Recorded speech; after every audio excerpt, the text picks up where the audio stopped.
Hi guys, welcome back to another video. Today is the last day in our back to school artist series. Can you believe it? Today we're going to be making portraits based on Henri Matisse's style. Henri Matisse is famous for a lot of things, but the one we're focusing on today is his famous cutouts. This is a piece of art from 1952 called The Swimming Pool. This one is from 53 and it's called The Snail. Henri Matisse started out as a painter, but later in life he suffered an illness that caused him to be wheelchair bound. He was often bedridden or not able to stand for long periods of time, which made working at an easel very difficult. So his assistants would paint large pieces of paper with gouache, and then he would use scissors to cut out shapes and kind of collage them on the wall. This is a picture of him working. You can see his paper scraps around him just to give you an idea of how large his art could be. Sometimes it took up the entire wall. Our project's not going to be quite that big today, but we're going to channel his style and make some portraits using our scissors. So for today's project, you're going to need some paper, lots of paper. This is a great opportunity to use up any scraps you have lying around and put them to good use. You're going to need some scissors and some glue. So now that we know what we're making and what we need, let's skip to the good part and make some art. Today's project is a fun one because you've probably never done art like this. So we're gonna start by picking out our background paper. I'm using this super bright green today, so I'm gonna just set that to the side. And I'm gonna get out the piece of paper that I'm going to use to make our face. Now you can make a self-portrait, which is a picture of yourself, or maybe you wanna make one of somebody else. It's totally up to you. So we're gonna start by getting out our piece of paper we're using for our skin tone, and of course, our scissors. Now this can be a little bit tricky or intimidating, but the good news is it does not have to be perfect. Henri Matisse's art was never perfect, and that's the way he liked it, so we're gonna go with that. So I'm gonna start by using this bottom portion of my paper and cutting out what will be the guide for the bottom of our head. So we're cutting out this right here, what's gonna be our shoulders and the neckline of our shirt. We're cutting out the guide for that. So I'm gonna take my scissors, I'm not using a pencil, and I'm just going to cut a shape that loosely resembles shoulders. So this is what I'm gonna use for my guide to make my shirt, but now I need to give my person a neck. So I'm gonna bring my paper back in and I'm just gonna cut a little rectangle off of the side so I have plenty of room left to make my head. And then I'm gonna even it out on the bottom, and I'm just gonna kind of taper it in on each side. And again, we can always adjust this later. We're just getting our basic shapes built. So there's my neck. And now for my head, I'm gonna take the rest of my paper and I'm just gonna cut as best I can an oval shape.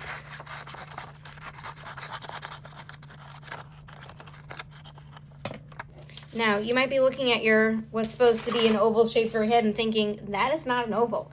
That's okay. Just trim it up. You can see mine has kind of a weird point at the end here. That's totally fine. Just trim it up a little. And again, you're just trying to go for that basic shape.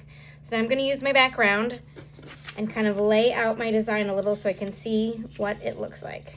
Now you can see there's not a lot of room at the top of my page for my hair, so I need to make my torso a little bit shorter. So I'm just gonna cut this straight off the bottom, and I'm gonna move on to some of the other features. I'm not gonna glue this down yet. Now I know for my person, I really want her to have red hair, and I want it to be braided. So you have to think about what you want for your hair. So here's my examples. This guy has kind of wavy hair, and it's short. This one is my favorite. She has short hair and she has these fun little fringy bangs and a bow, obviously. And then this girl has longer hair. It comes down past her shoulders. She has little earrings in and little clips in her hair. So you can make your hair however you like. But I'm going to show you how to make, we're going to attempt at least, to make some red hair that's braided. So I'm going to use my scrap piece of paper and my head shape to give me an idea of where I need her hair to be on the back of her head. So I'm just loosely going to cut around this shape so I have something to anchor my hair to. Now since her hair is going to be braided, I don't really know that I want it down here because it's going to be kind of pulled back behind her head. So I'm going to cut it off maybe about just above her chin. And again, this is a lot of experimenting and cutting and recutting. When Henri Matisse would make his art, they said that he could spend days or even weeks cutting and recutting and redesigning his art. Okay, so now we have the back. Now we need to give her some bangs and her braids that come down kind of the front. So to make the braids, or really any hair, I'm gonna cut some rectangles off of my paper. So if my hair was gonna be long, you can kind of get the visual. So I'd start cutting my pieces so that she had long, straight hair or curly hair, whatever you want. But since I'm going to braid mine, I'm going to cut my one rectangle into 3 pieces. And I'm going to do the same thing for the other side. So when working on a picture like this, you just kind of have to layer your papers and you're going to layer art. So you got to think about it like that. So for this, we're going to do one side first. And again, nothing is glued down yet, so we're not committed to anything yet. But I think how I'm going to do it is I'm going to just cut little strips about the same size, because I can always trim them shorter later. And I'm going to kind of layer them like her hair was braided. And so we're just going to go and keep layering piece over piece. You can kind of see it has a really fun texture as we braid her hair down. Okay, I'm going to do the other side, and then we'll talk about what we're going to do about the top of her head. Okay, now they've got her hair kind of braided on both sides. I cut out kind of a U shape to match the top of her head. It's definitely not perfect, and I did not measure. I just kind of eyeballed it. So now I'm going to take this and I'm going to slide it ever so carefully under her braids.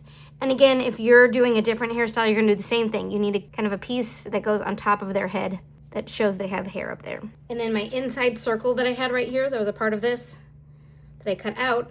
I cut part of it to make her some bangs. So we just stick those right on the top. We can kind of move her braid around so that she has lots of fun texture in her hair.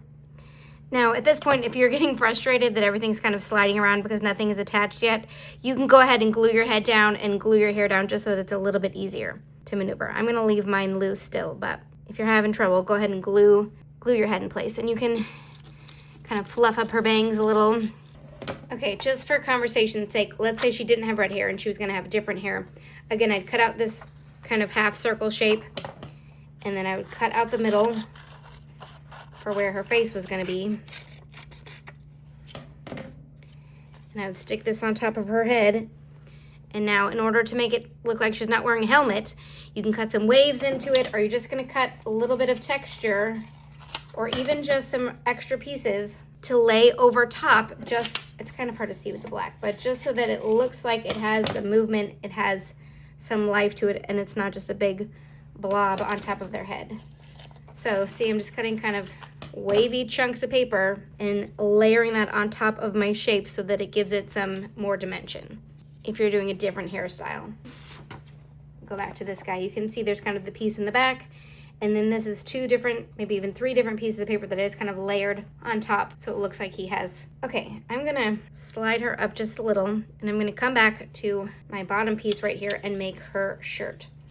So I'm gonna make her shirt purple, because in this story, purple is her favorite color. You can see this is paper that I've used for other projects, and that is totally fine. Again, I'm not gonna trace this. I'm just going to loosely, I guess, trace it with my scissors, right? Cut around that shape to figure out how we want her shirt to look. So I know I need to cut it a little bit shorter, and I wanna give it a bit of a neckline. So I'm gonna fold it in half, and I'm gonna cut this corner out so she has a V-neck shirt. If you don't want it to be a V-neck, you can just cut a little half circle there, and there we go. Now the shirt is fun because it gives us an opportunity to show what we like. In this case of my redheaded girl, she's gonna have butterflies on her shirt. But this guy, what do you think he enjoys? Skateboarding. We have a lovely young lady who loves cats, and then our other girl who has a heart shirt. So this is your opportunity to give your art some more personality and a little pizzazz. So I have this piece of painted paper that I had from a different project that I didn't use, and I'm going to use it to cut out some butterfly wings. So I'm going to cut off a little piece, and I'm going to fold it in half, and I'm going to cut out my design. Maybe you want to put something different on yours. What's your favorite thing that you'd want to have on your shirt? And let everyone know. Okay, so I've got my little baby butterfly, and I'm going to cut out another one. I'm going to take a little bit of this paper and cut a piece for the body. Now, are my butterfly wings perfectly symmetrical? Absolutely not. Is that okay? Absolutely. Because again, we are not going for perfection. We're just having fun and trying some things out and drawing with our scissors. For my background, I think I'm going to keep using my painted paper, and I'm going to cut out just little baby hearts to put around the background. Okay, here's a trick for you if you're trying to cut out hearts and you want them to be the same on both sides. Fold your paper in half, and then you're going to start, I don't know, like a third of the way down, and you're going to curve it around and then go back down to a point. And when you're cutting, you want to start on this side that you folded, not the side that's open, right? Start on your folded side. So then when you open it, it's a perfectly symmetrical heart. And I'm going to cut 2 little hair ties that we'll add in. I'm going to set them over here once we glue her hair down. Okay, I'm going to set her shirt to the side. We'll glue that in a minute. And I'm going to work on gluing her head and her hair down. So we'll come back in just a second after that's secured. Okay, I've got the background of her hair glued down and this part, and then I'm going to glue her bangs down, making sure not to put glue on the little fringy bits so those stick up. I'm going to glue her bangs down, and now I'm going to glue her braids. As you're gluing your pieces down, don't glue everything super securely. Like, I need to leave room under here for her shirt to go and under her chin for her neck to attach. So as you're gluing, just glue gingerly. Okay, now that I've got her hair secured, I'm going to add in her little hair ties at the bottom. And you can see I've kind of layered her hair over top of some of the hearts just to make it a little more interesting. Now I'm going to come back and I'm going to, oh, I need her neck first. Can't forget the neck. Gonna glue her neck in place, and again I left just a little space under her chin so I could slide it in, and now I can glue her chin down, and now I can glue her shirt on. And I'm actually gonna leave it not attached so it looks like more free flowing even though it's glued to her head. Gonna add a few more hearts on the background. Okay, my girl is looking good. She needs a face though. I think she has blue eyes.